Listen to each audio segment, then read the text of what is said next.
Welcome back in your YouTube channel smart classes. Friends, आज जो मैं आपके सामने डिस्कस करने जा रही हूँ वो पेपर है growing up as a learner.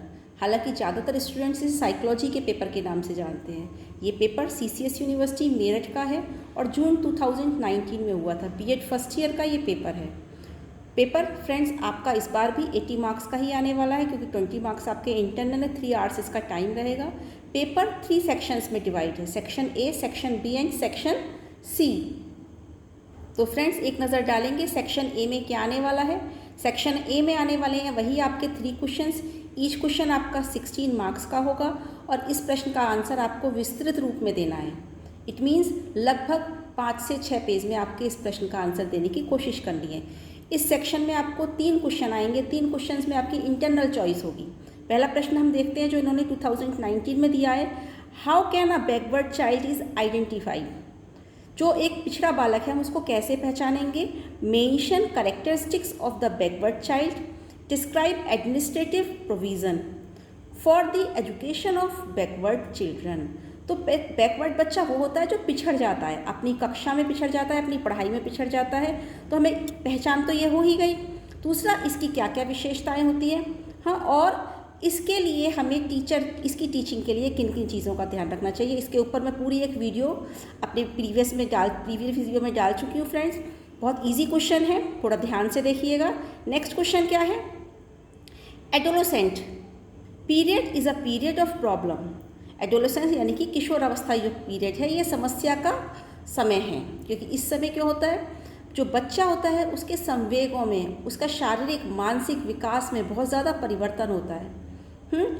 Discuss how can a teacher resolve the problem of the adolescents.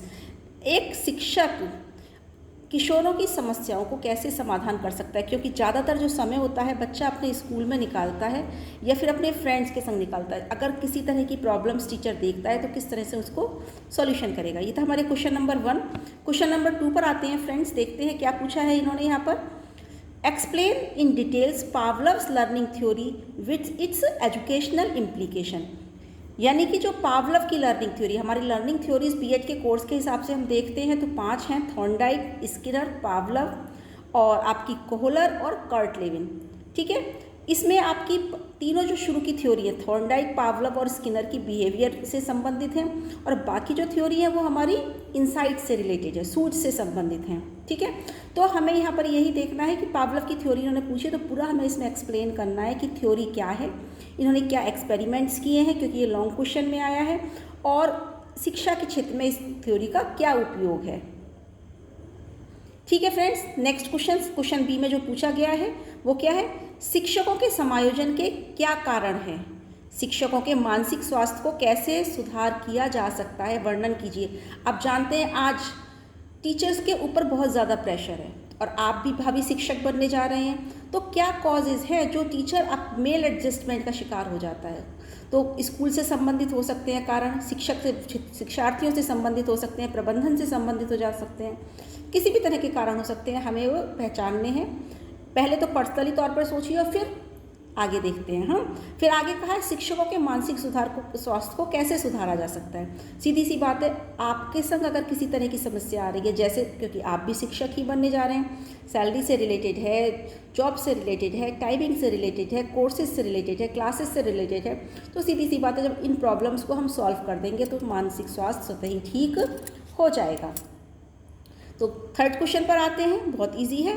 Discuss Rorschach test of personality assessment in details. अब देखिए, अब आप सोचेंगे कि हमने तो सिर्फ रोशा इंक ब्लॉक टेस्ट तैयार किया था, इसे डिटेल में नहीं किया, लेकिन यहाँ पर इन्होंने ये लॉन्ग क्वेश्चन में पूछा है, तो अपने आप में आपको रोशा के साथ साथ अब टीएटी और सीएटी टेस्ट भी ध्यान देना है। ठीक है, thematic apperception test, children apperception test, ये भी दोनों व्यक्तित्व के परीक्षण हैं। तो एग्जामिनर किसी भी टेस्ट को आपसे डिटेल में पूछ सकता है। Rorschach ink blot test personality का परीक्षण है। ठीक है, इसको इन्होंने हरमन रोशा ने बनाया था, 1921 में बनाया था, और मेन इसका काम है बालक के मानसिक जो भी स्वास्थ्य है, व्यक्ति के मानसिक प्रॉब्लम्स हैं उनका पता लगाना है। ओवरऑल इसमें 10 कार्ड्स होते हैं, आप देख रहे हैं 10 कार्ड्स होते हैं। अब ये 10 कार्ड्स भी हम, क्योंकि क्वेश्चन लॉन्ग में आए तो हमें एक्सप्लेन करना पड़ेगा। 5 ब्लैक और 5 white card, 5 black and white cards होते हैं, 2 ब्लैक एंड रेड कार्ड्स होते हैं, 3 मल्टी शेड्स कार्ड होते हैं। ठीक है, इस जो टेस्ट की विश्वसनीयता आती है वो 0.37 से 0.95 तक आती है। इसके अलावा ये जो टेस्ट है इसको एडमिनिस्ट्रेशन करने की क्या विधियाँ है और हमारे पास कैसे रिजल्ट आएगा, हम रिजल्ट को कैसे मेज़र करेंगे, ये सब भी आपको इसमें लिखना है। ठीक है, नेक्स्ट क्वेश्चन की बात करते हैं फ्रेंड्स, देखते हैं। What do you mean by creativity?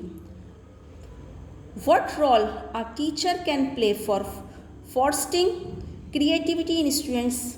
जो एक टीचर है, पहले तो हमें क्रिएटिविटी का पता लगाना है, क्रिएटिविटी क्या है, सृजनात्मकता किसे कहते हैं, और एक शिक्षक अपने छात्रों में सृजनात्मकता बढ़ाने के लिए क्या कर सकता है, इसका हमें वर्णन करना है। इसका मतलब हमें पहले सब कुछ लेना पड़ेगा, क्रिएटिविटी का मीनिंग देना पड़ेगा, डेफिनेशन देनी पड़ेगी, इसके अलावा कंपोनेंट्स ऑफ क्रिएटिविटी देनी पड़ेगी, तभी हम उसे एक्सप्लेन कर सकते हैं। फिर हमें यहाँ देना है, टेस्ट देने की ज़्यादा आवश्यकता नहीं, आप चाहें तो टेस्ट के सिर्फ नाम दे सकते हैं, जैसे Torrance battery test, creativity test दे सकते हैं, गिलफर्ट का क्रिएटिविटी टेस्ट का नाम दे सकते हैं। बीके पासी ने इस क्षेत्र में काम किया और क्रिएटिविटी में सबसे ज़्यादा काम जो किया था, स्टार्टिंग की थी, वो गिलफर्ट ने ही की थी। ठीक है, तो टीचर इसमें क्या भूमिका निभा सकता है, ये बहुत ईजी है, इसे आप चाहें तो अपने हिसाब से, अपने व्यूज़ से भी डेवलप कर सकते हैं। ठीक है फ्रेंड्स, अब आगे चलते हैं, देखते हैं अगले सेक्शन में क्या क्वेश्चंस हैं।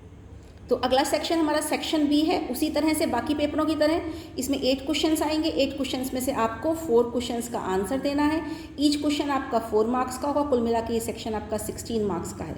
तो फ्रेंड्स देखते हैं कितने क्या क्वेश्चन आए हैं, क्योंकि ये क्वेश्चन आपको हेल्प करेंगे। ऐसा नहीं है सारे सिलेबस से इन्होंने ये पेपर बनाया है, तो मिलते जुलते क्वेश्चन ही आपको इस पेपर में भी आने वाले हैं। तो कौन से कारक सीखने को प्रभावित करते हैं, संक्षेप में वर्णन कीजिए। यानी कि हमारे ऐसे कौन कौन से जो हमें जैसे हमारा वंशानुक्रम है, वातावरण है, हमारे आसपास कक्षा का माहौल है, शिक्षक की पढ़ाने की शिक्षण विधियाँ हैं, छात्र का मानसिक स्वास्थ्य है, टाइम टेबल है, ये सभी क्या है, किसी न किसी रूप में हमारे लर्निंग को इफेक्टिव करते हैं। हाँ, तो हमें इसका ध्यान रखना है। आगे चलते हैं, give a brief description of emotional intelligence. अभी जो फ्रेंड्स क्वेश्चन आया इमोशनल इंटेलिजेंस, इस अभी तक आपने सिर्फ इंटेलिजेंस के बारे में पढ़ा था। अब नया शब्द है जो इमोशनल इंटेलिजेंस, थोड़ा सा ध्यान देना है, क्योंकि हम इंटेलिजेंस के जब प्रकार की बात करते थे थॉर्नडाइक के हिसाब से, तो उन्होंने सोशल इंटेलिजेंस, सामाजिक बुद्धि, अमूर्त बुद्धि और क्या कहते हैं आपकी कॉन्क्रीट इंटेलिजेंस बताई थी। लेकिन इसके अतिरिक्त आज की डेट में हम मल्टीपल इंटेलिजेंस और इमोशनल इंटेलिजेंस की भी बात करते हैं। तो इमोशनल इंटेलिजेंस पर आते हैं। इमोशनल इंटेलिजेंस जो टर्म्स था, पहले ये माना जाता था is the part of the social intelligence, सामाजिक बुद्धि का पार्ट माना जाता था, और सिलोवी एंड मेयर ने इस बात को कहा था। लेकिन आगे चलकर 1995 में इसके ऊपर और ज़्यादा कार्य हुआ इमोशनल इंटेलिजेंस पर। गोलमैन नाम के एक साइकोलॉजिस्ट थे, जिन्होंने अपनी बुक में सबसे पहले इमोशनल इंटेलिजेंस शब्द का प्रयोग किया था और ये जानने की कोशिश करी। तभी फिर अभी तक ये माना जाता था इससे पहले कि जो व्यक्ति इंटेलिजेंट है, जो सफल है, उसके पीछे उसका IQ है, बुद्धि लब्धि जितनी ज़्यादा होगी व्यक्ति उतना ही सफल होगा। लेकिन ऐसा नहीं था। आगे चल के इन्होंने ये सिद्ध कर दिया कि जो बुद्धि लब्धि है वो आपको शैक्षिक और व्यावसायिक क्षेत्रों में तो सफलता दे सकती है, लेकिन अगर जीवन के क्षेत्र में, व्यक्तिगत क्षेत्र में आप सफलता चाहते हैं तो आपको सांवेगिक रूप से स्ट्रॉन्ग होना पड़ेगा, भावनाएं आपकी स्ट्रॉन्ग होनी पड़ेंगी, तभी आप छोटी छोटी सी बातों से घबराएंगे नहीं। आपका मेंटल हेल्थ जब सही रहेगा तभी आप अपने जीवन में सफलता प्राप्त कर सकेंगे। ये बात किसने कही थी? गोलमैन ने कही थी। क्योंकि आपका शॉर्ट क्वेश्चन में है तो आपको सब कुछ इसमें थोड़ा डिटेल में लेके चलना पड़ेगा, एटलीस्ट 1 से 1.5 पेज या 2 पेज तक का। अब नेक्स्ट क्वेश्चन है सृजनात्मकता का मापन कैसे किया जा सकता है। अब देखिए इन्होंने सृजनात्मकता का पूरा ही टॉपिक उठा के दे दिया। एक तरफ मीनिंग दे दिया था लॉन्ग क्वेश्चन में और टीचर्स के लिए क्या है। अब इन्होंने मेजरमेंट्स दे दिए। मेजरमेंट्स के लिए हमें अब वही करना पड़ेगा जो हमने पहले बताए थे कि गिलफर्ट का हमें टेस्ट डालना है, बीके पासी का टेस्ट डालना है, हमें बाकर मेहंदी का हमें इसमें टेस्ट के बारे में लिखना है और टोरेंस के टेस्ट के बारे में लिखना है। क्या टेस्ट थे, किसने टेस्ट थे, इसकी मेरी अलग सेपरेट वीडियो बनी हुई है, आप चाहे तो उसे देख सकते हैं। ठीक है, नेक्स्ट फ्रेंड हम बात करते हैं mention various stages of development in brief. तो डेवलपमेंट की जो स्टेजेस होती हैं, विकास की अवस्थाएं जैसे कि शैशवावस्था, बाल्यावस्था, किशोरावस्था और प्रौढ़ावस्था।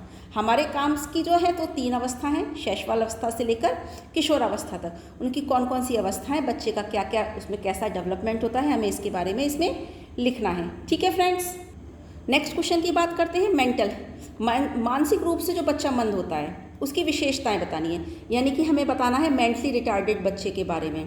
तो सीधी सी बात है, हमें सभी को पता है आपको कि इनकी IQ 70 से कम होती है, वो मानसिक मंद में आते हैं, ये पढ़ने में स्लो होते हैं। सिंपल है, आपको इस पर भी मैं पूरी वीडियो बना चुकी हूँ, आप चाहें तो देख सकते हैं। नेक्स्ट है, अगला क्वेश्चन है explain Eysenck dimension personality of in brief. Eysenck ने व्यक्तित्व के कितने आयाम बताए हैं? तो इन्होंने 3 आयाम बताए हैं आइजेंक ने, ठीक है, हमें उसके बारे में डिस्कशन करना है अगले में। नेक्स्ट हम बात करते हैं समायोजन तंत्र के रूप में प्रतिगमन की व्याख्या कीजिए। डिफेंस मैकेनिज्म का क्वेश्चन है। डिफेंस मैकेनिज्म में 1 क्वेश्चन या 2 क्वेश्चन हमेशा पूछे जाते हैं, और यही नहीं, बीएड में ही नहीं, हर एग्जाम में पूछे जाते हैं। तो डिफेंस मैकेनिज्म जो सबसे पहले फ्राइड ने यूज़ किया था, इसमें इन्होंने प्रतिगमन पूछा है, रिग्रेशन, अर्थात ऐसा व्यवहार जो व्यक्ति जब परेशान होता है, मानसिक रूप से डिस्टर्ब होता है, तो जो बड़ा व्यक्ति होता है वो बच्चे की तरह रोने लगता है, हाँ, इमेच्योर हैबिट्स दिखाने लगता है। इस तरह से हम ये कह सकते हैं जब एक परिपक्व व्यक्ति द्वारा अपरिपक्व व्यवहार किया जाता है, मैच्योर पर्सन के द्वारा इमेच्योर बिहेवियर दिखाया जाता है, दैट इज कॉल्ड प्रतिगमन या रिग्रेशन। अगला क्वेश्चन देखते हैं, देखिए थॉर्नडाइक का आ गया। प्रभाव के नियम और अभ्यास के नियम में अंतर। ये जो नियम थे किसने दिए थे? थॉर्नडाइक महोदय ने लर्निंग थ्योरी में दिए हुए हैं। प्रभाव का नियम क्या कहता है और अभ्यास का नियम प्रैक्टिस। और इसमें एक नियम छूट गया, इसमें तत्परता का नियम। 3 नियम इनके गौण नियम थे। अक्सर इसमें से क्वेश्चन पूछे जाते हैं, कितने नियम हैं, प्राथमिक नियम कितने हैं या गौण नियम कितने हैं। अब फ्रेंड्स बात करते हैं सेक्शन सी की। थोड़ा सा मैं डिटेल में आपको पेपर इसलिए एक्सप्लेन कर रही हूँ ताकि आप इसके क्वेश्चंस को भी फोकस कर सकें और इससे रिलेटेड हमारे क्या क्या क्वेश्चंस बनते हैं इन्हें भी जान सकें, ठीक है।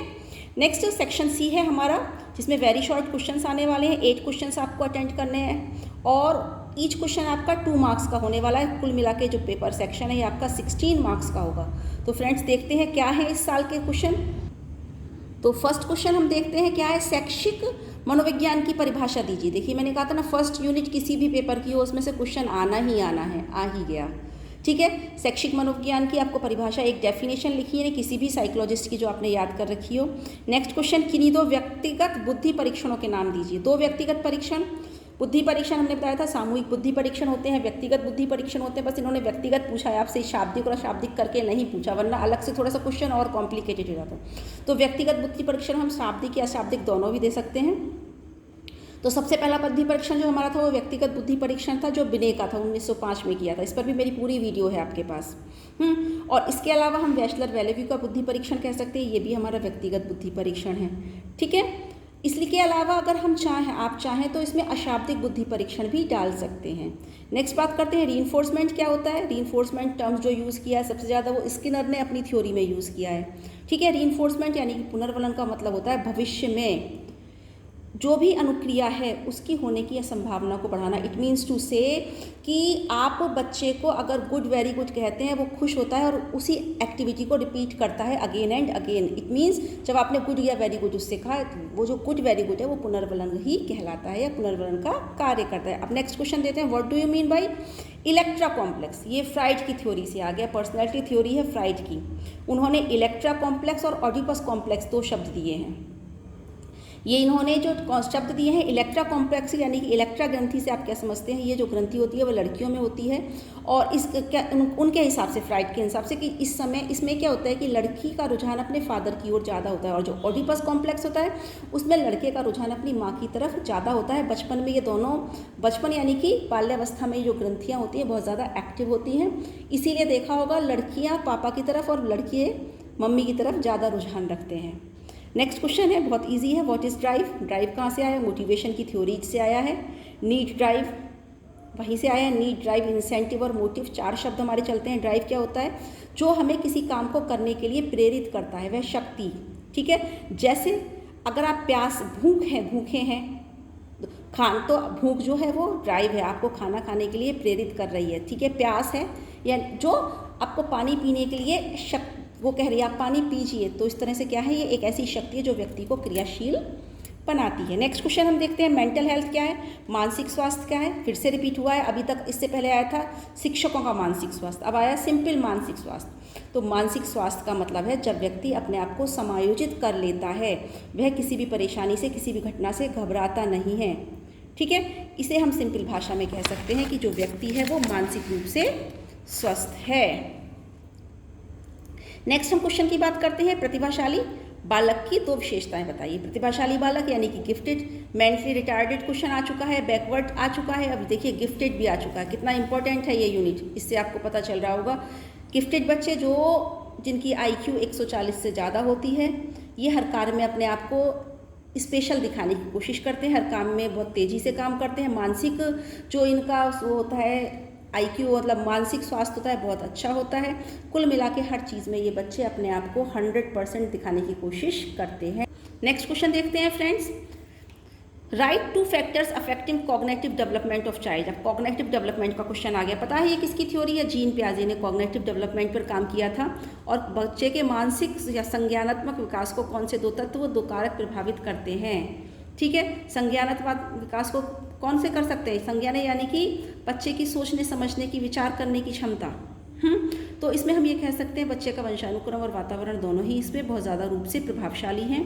अगला क्वेश्चन है व्यक्तित्व से रिलेटेड आ गया, name 2 psychological determinant of personality physiological नहीं साइकोलॉजिकल ही है, सॉरी साइकोलॉजिकल ही है। तो मनोवैज्ञानिक निर्धारकों के नाम बताइए। मनोवैज्ञानिक निर्धारक हमारे इंटरेस्ट हो सकता है, हमारा मेंटल हो जाता है, मेंटल डेवलपमेंट हो सकता है, आपका एटीट्यूड हो सकता है, किसी भी तरह का जो भी है ना इंटेलिजेंस हो सकता है। ये सब चीज़ क्या है? हमारे मस्तिष्क को, हमारे साइकोलॉजिकल फैक्टर्स हैं जो हमारे व्यक्तित्व को प्रभावित करते हैं। अगला प्रश्न देखते हैं फ्रेंड्स, क्या है? रक्षा तंत्र के 2 पदों में दमन से आपका क्या अभिप्राय है? दमन देखिए फिर से आ गया। हाँ, अभी क्या था? प्रतिगमन आया था, डिफेंस मैकेनिज्म की मैं बात कर रही थी, अब इन्होंने दमन आ गया। दमन का मतलब है कि जो आपका होता है रिप्रेशन, किसी चीज़ को जो हम अपने आप से रिप्रेस कर देते हैं। रिप्रेस अगर हम देखते हैं, दबा देते हैं, उसका विचार को ख़त्म कर देते हैं, यानी कि कष्टदायक विचार को अपने मन से हटा देते हैं, दैट इज़ कॉल्ड रिप्रेशन या दमन। दमन कर देना, दबा देना। तो फ्रेंड्स, इस तरह के ही प्रश्न आपके इस बार आने वाले हैं। ज़्यादा घबराने की, पैनिक होने की आवश्यकता नहीं है। अगर इस पेपर को भी आप अच्छे से कर लेंगे तो आप ये मान के चलिए इससे रिलेटेड जो भी कॉन्सेप्ट्स हैं वो भी आप साथ के साथ करते चले जाएंगे। तो मेरा ये मानना है कि आपका लगभग 100% पेपर आ ही जाएगा, क्योंकि सारा सिलेबस ये पेपर कवर कर रहा है। आपको आवश्यकता है इससे रिलेटेड और भी जो टॉपिक्स हैं उनको क्लियर करने की। ठीक है फ्रेंड्स, आपके पेपर तक आप लगे रहिए और अपना 100% दीजिए। सफलता आपको अवश्य मिलेगी, आपको आपके मनचाहे मार्क्स बिल्कुल मिलेंगे।